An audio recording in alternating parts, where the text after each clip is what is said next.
Hey everyone, it's Lauren here, and I'm so glad that you are tuning in for another video devotion. And of course, we are in the middle of the season of Lent. And at LOPC during Lent, we are studying this book, Lent in Plain Sight, and looking at it in our sermon series. So this week, we are looking at the figure of the cross. And I have a funny story that I want to share with you about the cross. A number of years ago, I was a nanny for a family with 3 young boys, and it was a very lovely family who was Catholic. And so we went on a trip to the Vatican, which was a very special trip and place to visit for me, but especially for them. And while they were there, they bought a lot of crucifixes, which is the symbol of a cross with Jesus on it. And I was looking over at one while we were eating dinner that night, and I dropped it.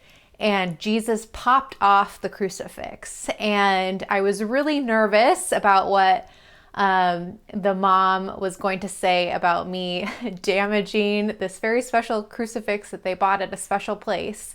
And instead of being angry or anything, she proclaimed, "He is risen," which is perfect for the symbolism of the transformation of the crucifix to the cross.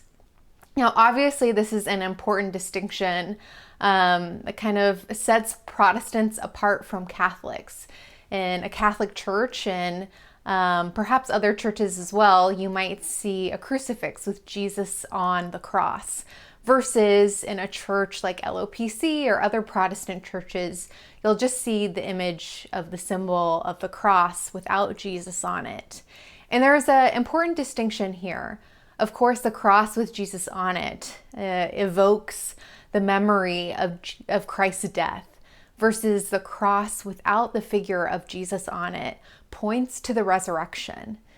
The cross, in my opinion, and for my faith journey without Jesus on it, is an incredible symbol of hope. In both symbols, the crucifix and the cross are important. But in our Protestant theology, moving from the moment of Jesus' death to the promise and hope of his resurrection is ultimately important. The symbol of the cross is kind of weird that as Christians we wear it on jewelry and things like that because it's a symbol of death in many ways.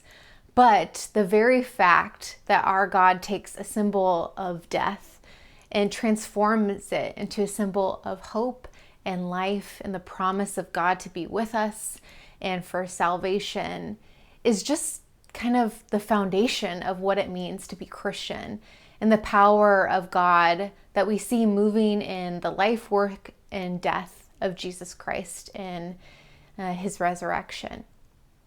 So as you think about the cross this week and what the symbol means to you and different places that you might observe the cross in our day-to-day life, I invite you to consider exactly what does the symbol of the cross represent to you. Think about it. What's important? What sense does it evoke for you as you look at it? I hope you'll have a wonderful day, and I'll see you next time.